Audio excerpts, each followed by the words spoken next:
Vamos agora à entrevista do dia com Maria Lídia Flandoli. A entrada de Serra na corrida eleitoral causou uma reviravolta nas estratégias de campanha com efeitos imprevisíveis. E hoje nosso convidado é o cientista político professor Aldo Fornazieri, diretor acadêmico da Fundação da Escola de Sociologia e Política de São Paulo. Obrigada, professor, por estar aqui. Serra surpreendeu quando decidiu ser candidato, ou ele já era previsivelmente o candidato do partido para esse pleito de 2012? Eu acho que, em certo sentido, ele surpreendeu, porque ele havia declarado que não disputaria a prefeitura, se armou uma situação nova no PSDB, que era uma situação de prévias, eu acho que inédita no partido, e nesse sentido salutar, porque oxigenaria o partido, e em função de um certo flerte do Kassab com o PT, aparentemente enfraqueceria muito qualquer possibilidade do PSDB vencer as eleições, e nesse contexto todo é que houve uma pressão muito forte para o surgimento da candidatura Serra. Então foi nesse contexto do jogo político um aparente cenário mais favorável ao PT que obrigou Serra a se recolocar como candidato à Prefeitura de São Paulo. Bom, o senhor falou do tal do flerte Kassab-PT. Como é que fica o Haddad agora? Que andou naquele namoro e o PT muito entusiasmado com a ideia do casamento, o presidente Lula principalmente, e agora Kassab é um adversário. Ele vai fazer discurso descendo o pau, a boca, na administração daquele que foi homenageado, tão elogiado há tão pouco tempo. Aparentemente o Haddad nunca acreditou na possibilidade de que o Kassab viesse a apoiar efetivamente o PT. Determinados setores do PT acreditaram, mas outros não fizeram uma aposta significativa nessa aliança.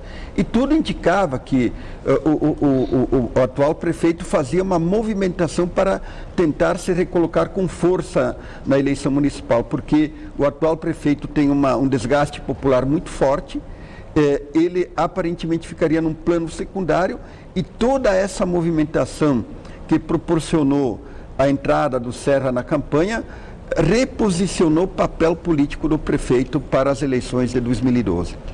Eu li que o senhor estaria fechando um contrato com o PT para ser o coordenador dos consultores que vão elaborar o plano de governo de Fernando Haddad. O senhor é esse coordenador? De fato, eu fui convidado para ser o coordenador técnico de uma equipe que vai elaborar o programa de governo do Fernando Haddad, e eu tendo a aceitar esse convite.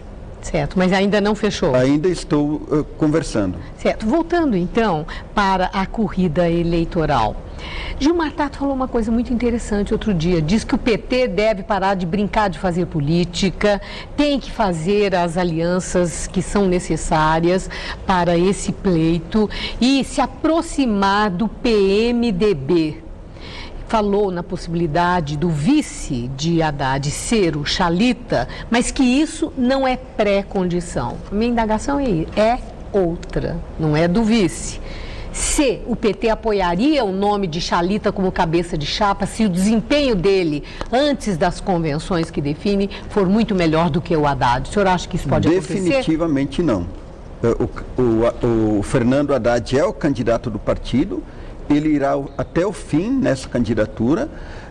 Eu tendo a acreditar que com a entrada do Serra na disputa, vai haver a tradicional polarização entre PT e PSDB.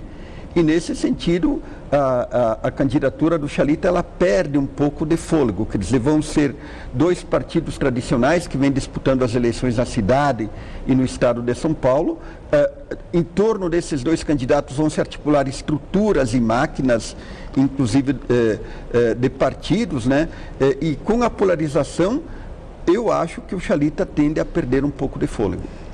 mesmo com a força do PMDB, e chateado que está o PMDB na base parlamentar da presidente Dilma, em relação a essa questão de nomeação para ministérios, uma ameaça de não votar o Código Florestal agora na semana que vem. Está havendo muita pressão e o PMDB parece que ficou liberado. Temer não está segurando o partido. A própria candidatura de Chalita não é um indicador de que o PMDB pode vir com tudo?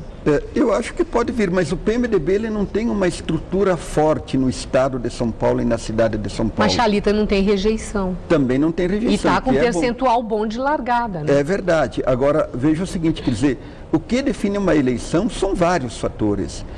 Existe o problema do nome, do perfil do candidato, a estrutura do partido, a estrutura de campanha que há por trás dele, o tempo de televisão. Então, quer dizer, se nós somarmos um conjunto de indicadores que aparentemente influenciam numa eleição, eu diria que a lógica indica que vai haver uma polarização entre PT e PSDB. E essa polarização, que indicadores nós temos sobre o padrão da campanha?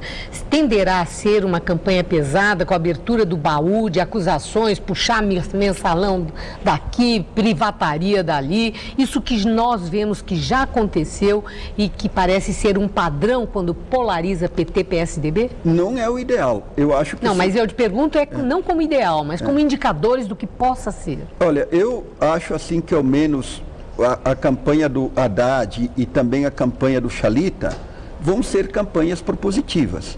Eu até estava torcendo muito para que o Bruno Covas fosse o candidato do PSDB. Por quê? Porque eu acho que nós vivemos, a política brasileira está precisando de uma renovação.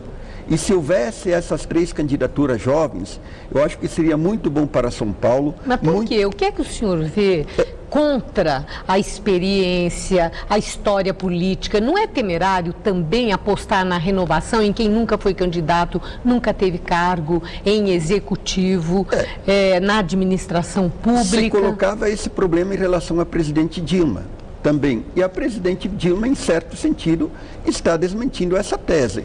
Me parece assim que há uma certa exaustão do eleitorado com figuras antigas da política brasileira e particularmente em São Paulo. Eu entendo que São Paulo nos últimos anos é uma cidade que ficou um pouco parada e nesse sentido o eleitor quer mudança. Esse é o trunfo de Haddad. Eu acho que é o trunfo do Haddad, em parte é o trunfo do Chalita e nesse sentido é que eu veria com bons olhos a candidatura do Bruno Covas. Muito obrigada, professor. Eu que agradeço. Uma boa noite, Gabriel.